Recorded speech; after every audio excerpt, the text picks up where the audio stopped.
Hello, ladies and gentlemen. As always, I'm your host, Airsoft and dear God, the hate for Cowboy Bebop, the live action, is not wholly needed. Now, I'm not gonna defend some of the things they did wrong in it.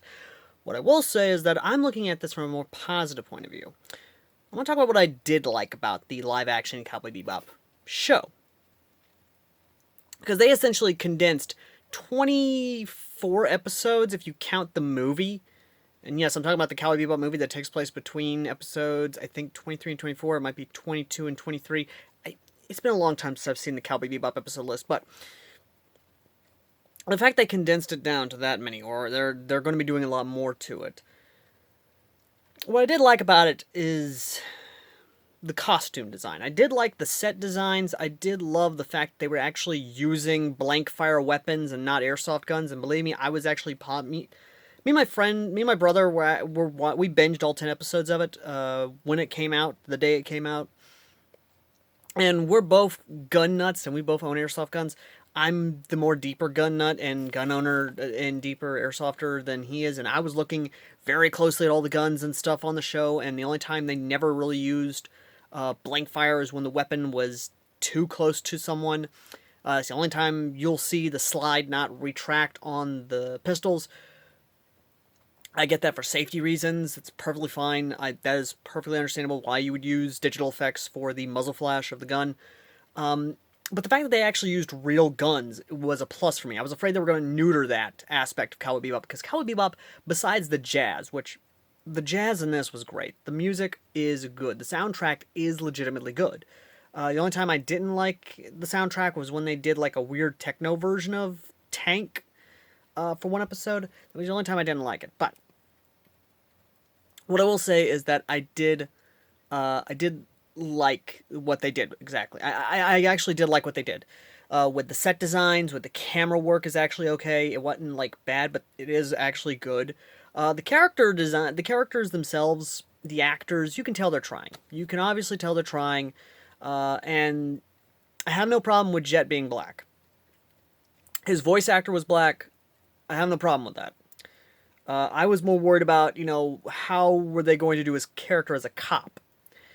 And in that aspect, they actually did okay, because Jet was a cop in the show, and I think they did really good with that. I personally had no problem with it. I mean, him being a father, having a daughter, and trying to be there for his daughter, trying to at least be there in her life, and then losing her in the end, that's good. In my opinion, that's actually pretty good character development, because if you look at his character as a whole, he's an ex-cop who was betrayed by his partner and spent 5 years in jail, completely away from his family, not knowing his daughter, wanting to be there for his daughter. Spike Spiegel, I actually did like as a character. I did like Fearless. I actually did like that. The actor did really well. I wish it was Jackie Chan, because Jackie Chan would have done really well, but the actor who played Spike Spiegel did really well. Faye Valentine I had a little bit of an issue with, not the costume design, you absolute perverts. I didn't like that they didn't do her like a con woman. I didn't like that they didn't do her like the Faye Valentine in the show, but again, they were going for the route of she came out of cryo and is trying to find her place in the world. You know what? I'm okay with that if done right, and I think they did okay with that. I think they did okay with the character. Edward, obviously, we all have an issue with Edward. We've only seen the actor there, and they crap that Netflix is pulling on Twitter. Here's the thing. In the show, while yes, canonically is known as a girl, in the show, when Edward was introduced and we got to see Edward's father, even they questioned whether or not Edward was a boy or a girl. So having that aspect is probably fine, because we didn't find out that Edward was a girl until the movie, when with that whole bioterrorism thing going on. Overall, I actually had no issue with the show besides the main villain.